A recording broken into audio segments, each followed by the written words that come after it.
Welcome to my channel future bright English learning. দেখো, আমরা narration শিখছি। আগের ক্লাসে অলরেডি আমরা অ্যাসার্টিভ সেন্টেন্সের উপরে ন্যারেশন শিখে নিয়েছি।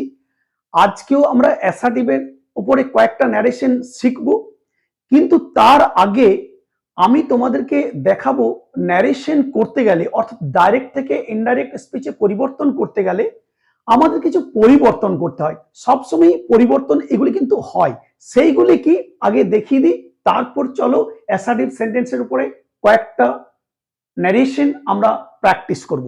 দেখো, এই যে কতগুলি রয়েছে এখানে আমি লিখেছি, দেখো এই বাঁ দিকের যেগুলি লিখেছি, ন্যারেশন করার সময়, ডাইরেক্ট থেকে ইনডাইরেক্ট স্পিচ করার সময়, অর্থাৎ ডাইরেক্ট ন্যারেশন থেকে ইনডাইরেক্ট ন্যারেশন করার সময় সব সময় এই বাঁ দিকের গুলি যেগুলি রয়েছে সেগুলি ডান দিকে যেগুলি লেখা হয়েছে সেই পরিবর্তন কিন্তু করতে হবে সব ন্যারেশনে। অ্যাসার্টিভ সেন্টেন্স বলো, ইন্টারোগেটিভে বলো, অর্থাৎ ন্যারেশন করলেই এই চেঞ্জগুলি কিন্তু করতে তোমাকে হবে। তো কি দেখো, যেমন দিস, THIS, দিস থাকলে তুমি দ্যাট করবে, THAT, দিস থাকলে দ্যাট হয়। কিন্তু THESE, দিস, দিস থাকলে দোজ হবে। THIS, দিস থাকলে দ্যাট, কিন্তু THESE, দিস, দিস থাকলে দোজ হবে। আবার দেখো, ইট যদি পাও, ইটের কিন্তু পরিবর্তন হয় না, ইট থাকলে কিন্তু ইটি থেকে যায়, ইটি করবে। হেয়ার থাকলে দেয়ার হয়, HERE, সেটা কি হয়ে যাবে, THERE, দেয়ার হয়। নাও থাকলে দেন হবে, এগো থাকলে বিফোর হবে, টুডে থাকলে দ্যাট ডে হয়, দ্যাট ডে হয়। ঠিক একইভাবে টু নাইট থাকলে দ্যাট নাইট হয়, ইয়েস্টারডে দ্য প্রিভিয়াস ডে, বা তুমি দ্য ডে বিফোর লিখতে পারো, দ্য ডে বিফোর। আমি লিখেছি yesterday the previous day, the previous day, কিংবা দ্য ডে বিফোরও লেখা যায়। লাস্ট ডে, এটা হবে কি, the previous day, PREVIOUS, previous day করবে। লাস্ট নাইট একইভাবে দ্য প্রিভিয়াস নাইট হবে। টুমরো হবে দ্য নেক্সট ডে, কিংবা বলতে পারো দ্য ফলোয়িং ডে। টুমরো থাকলে দ্য নেক্সট ডে, বা তুমি বলতে পারো দ্য ফলোয়িং ডে। আমি দ্য নেক্সট ডে লিখেছি। তো এই পরিবর্তনগুলি ন্যারেশন চেঞ্জ করতে গেলে, অর্থাৎ ডাইরেক্ট স্পিচ থেকে ইনডাইরেক্ট স্পিচে পরিবর্তন করতে গেলে সবসময় কিন্তু এই পরিবর্তনগুলি কিন্তু তোমাকে করতেই হবে। বাঁ দিক থেকে সবসময় ডান দিক যাবে, কিন্তু মনে রাখবে ডান দিকের গুলি কিন্তু কখনোই বাঁ দিকে আসবে না। অর্থাৎ এই বাঁ দিকে যেগুলি রয়েছে সেগুলি সবসময় কিন্তু ন্যারেশন করার সময় আমাকে পরিবর্তন করতে হবে। বুঝলাম আমি। এরপরে এখানে দেখো কিছু লেখা হয়েছে, এইগুলিও পরিবর্তন ঘটে, চেঞ্জগুলি তোমাকে করতে হবে কখন, যদি রিপোর্টিং ভার্ব আমার পাস্ট টেন্সে থাকে। অর্থাৎ রিপোর্টিং ভার্ব যদি সেড বা সেড টু থাকে, আমি সেজন্য লিখে দিয়েছি রিপোর্টিং ভার্ব সেড বা সেড টু থাকলে এই চেঞ্জগুলি তোমাকে সবসময় করতে হবে। কি, যেমন ধরো এম ইজ আর থাকলে ওয়াজ, কিংবা ওয়ার, ওয়ার হবে, সেটা অ্যাকর্ডিং টু পার্সন হবে। এম ইজ আর থাকলে ওয়াজ ওয়ারে যায়, হ্যাভ হ্যাজ থাকলে হ্যাড করতে হবে, শ্যাল উইল থাকলে উড হয়, শুড কম হয়, উড বেশি হয় বলে আমি উডটা লিখেছি। শ্যাল উইল থাকলে উড লিখবে, ক্যান থাকলে উড করবে, মে থাকলে মাইট করবে, শুড থাকলে শুডই হবে, আর মাস্ট থাকলে মাস্টই হবে। কখন এই পরিবর্তনগুলি করবে লিখে দিয়েছি, যদি আমার রিপোর্টিং ভার্বে সেড বা সেড টু থাকে, অর্থাৎ পাস্ট টেন্স থাকলে, পাস্ট টেন্স থাকলে এই পরিবর্তনগুলি কিন্তু যখনই তুমি ন্যারেশন করবে, ডাইরেক্ট ন্যারেশন থেকে ইনডাইরেক্ট ন্যারেশন করবে, বা ডাইরেক্ট স্পিচ থেকে ইনডাইরেক্ট স্পিচে পরিবর্তন করবে, এই পরিবর্তনগুলি কিন্তু করতেই হবে। তাহলে এই দিকটাও আমরা শিখলাম, এই দিকটা আমরা কিন্তু শিখে গেলাম, রাইট।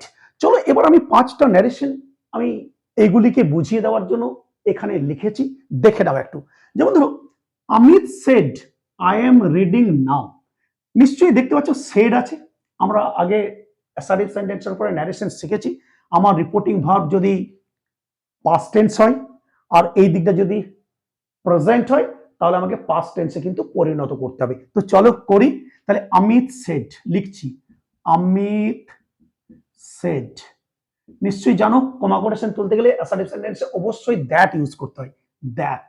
অমিত সেড দ্যাট, আইটাকে অমিত, তাহলে হি করলাম, হি। এবার দেখো, আমার যেহেতু রিপোর্টিং ভার্ব পাস্ট টেন্স আছে, তাহলে এই দিকটাকেও আমাকে কিন্তু পাস্ট টেন্সে করতে হবে। যেমন থাকবে, যদি ধরো প্রেজেন্ট ইনডেফিনাইট থাকে, পাস্ট ইনডেফিনাইট করতে হবে। প্রেজেন্ট কন্টিনিউয়াস থেকে পাস্ট কন্টিনিউয়াস করতে হবে, প্রেজেন্ট পারফেক্ট থাকলে পাস্ট পারফেক্ট করতে হবে, তোমাকে সেটা দেখে নিতে হবে। প্রেজেন্ট পারফেক্ট কন্টিনিউয়াস থাকলে পাস্ট পারফেক্ট কন্টিনিউয়াস করবে। সেই জন্য আমি বললাম যদি আমার রিপোর্টিং ভার্ব পাস্ট টেন্সে হয়, এই দিকটা যদি প্রেজেন্ট টেন্স থাকে, তাহলে অবশ্যই আমি যখন ডাইরেক্ট থেকে ইনডাইরেক্ট স্পিচে পরিণত করব, আমাকে পাস্ট টেন্সে করতে হবে। অর্থাৎ যে টেন্স থাকবে সেই টেন্সটা কিন্তু আমাকে ফলো করতে হবে। প্রেজেন্ট কন্টিনিউয়াস, তাহলে আমি এখানে কি করবো, পাস্ট কন্টিনিউয়াস করবো, সেই মতো করে আমাকে টেন্স ফলো করবো।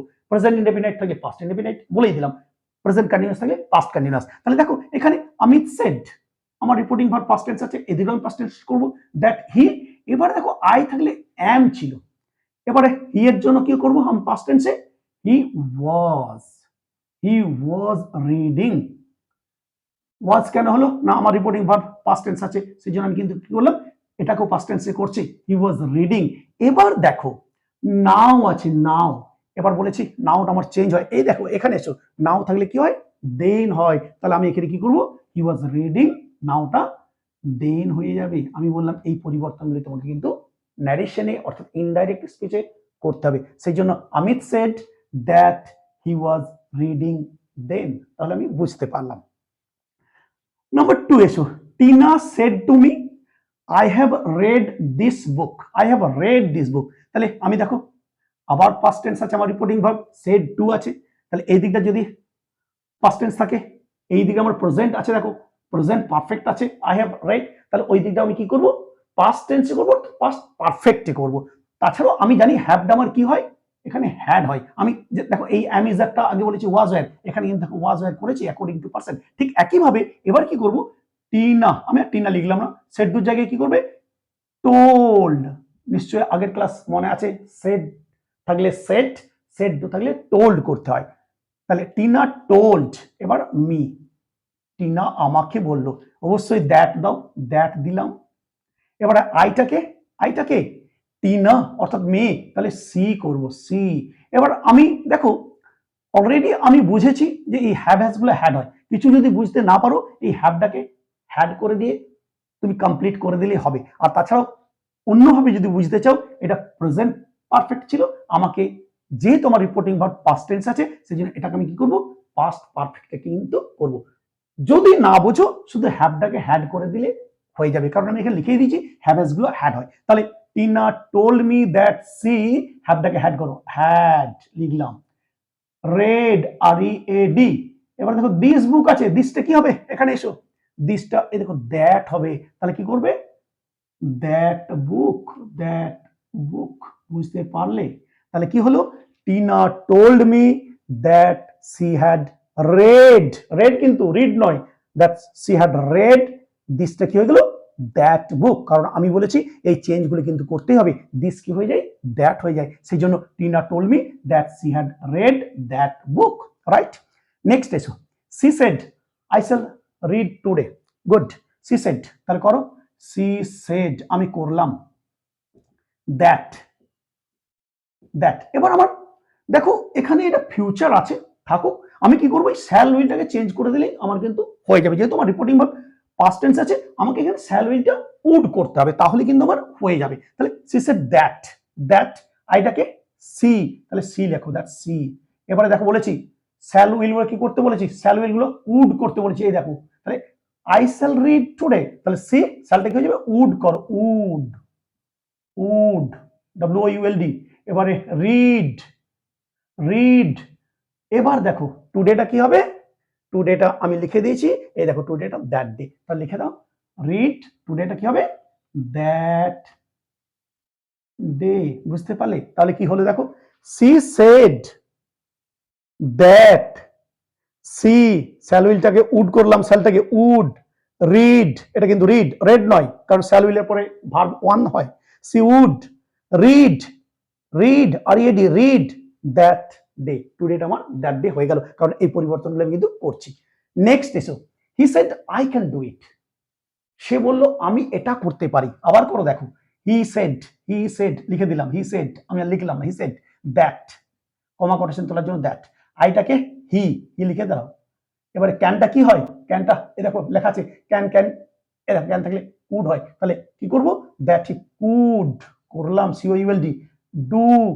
এবারে ইটটা ইটি থাকে, আমি লিখেই দিয়েছি, ইটের কোনো পরিবর্তন হয় না, ইটি থাকে, সেই জন্য তার কি হলো, হি said that he could do ইট। কেন আমি ক্যানটা কুড গুলো, কারণ আমার রিপোর্টিং ভার্ব সেড আছে, পাস্ট টেন্স আছে, আমি আগেই বলেছি সেড বা সেড ডু থাকলে এই চেঞ্জগুলো কিন্তু করতে হবে। সেই জন্য he said that he could do it, সেডের জন্য আমার কি করলাম, ক্যানটাকে আমি কুড কিন্তু করলাম, রাইট। লাস্ট ওয়ান দেখো, last one, Rita said I did it yesterday. Rita বললো এটা আমি কালকে করেছিলাম। এবার দেখো, আগের ক্লাসে তোমরা যারা করেছো নিশ্চয়ই জানো আমার reporting verb past tense, reported স্পিচও পাস্ট টেন্স। তাহলে আমাকে কি করতে হবে, পাস্ট পারফেক্টে করতে হবে। পাস্ট পারফেক্ট কোনটা, সাবজেক্ট হ্যাড ভার্ব থ্রি। করো, রিতা সেড, আমি লিখে দিলাম রিতা সেড। এবার দ্যাট বসিয়ে দাও, দ্যাট, আইটাকে রিতা, তাহলে সি, দ্যাট সি। এবার দেখো দুটোই পাস্ট টেন্স, আমাকে পাস্ট পারফেক্টে করতে হবে, তাহলে হ্যাড আনতে হবে, হ্যাড। এবারে verb three, do did done, she had done it. এবারে ইয়েস্টারডেটা কি, এখানে এসো, ইয়েস্টারডেটা কি বলে দিয়েছি, দ্য প্রিভিয়াস ডে, তাহলে এখানে লিখে দাও the previous, PREVIOUS DAY, previous day. তাহলে কি হলো, Rita said that she had done it, it থাকে, ইয়েস্টারডেটা কি চেঞ্জ হয়ে যায়, দ্য প্রিভিয়াস ডে। আমি কি করলাম, যেহেতু আমার এখানে দুটোই পাস্ট টেন্স আছে, my reporting verb and also reported speech both are past tense, in that case I have to change it into past perfect, আমাকে past perfect এ করতে হয়, তাই করলাম রিতা সেড দ্যাট, এই দেখো past perfect, she had done, ইটটাকে ইটি রাখলাম কারণ ইটি থাকে, এখানে আমি লিখে দিয়েছি ইটি থাকে, আর কি করলাম, ইয়েস্টারডেকে দ্য প্রিভিয়াস ডে কিন্তু করে দিলাম। সুতরাং এই চেঞ্জগুলি যেগুলি লিখে দিয়েছি সেগুলি যখনই ন্যারেশনে পাবে, ইনডাইরেক্ট স্পিচে করতে যাবে, এগুলিকে পরিবর্তন করতেই হবে।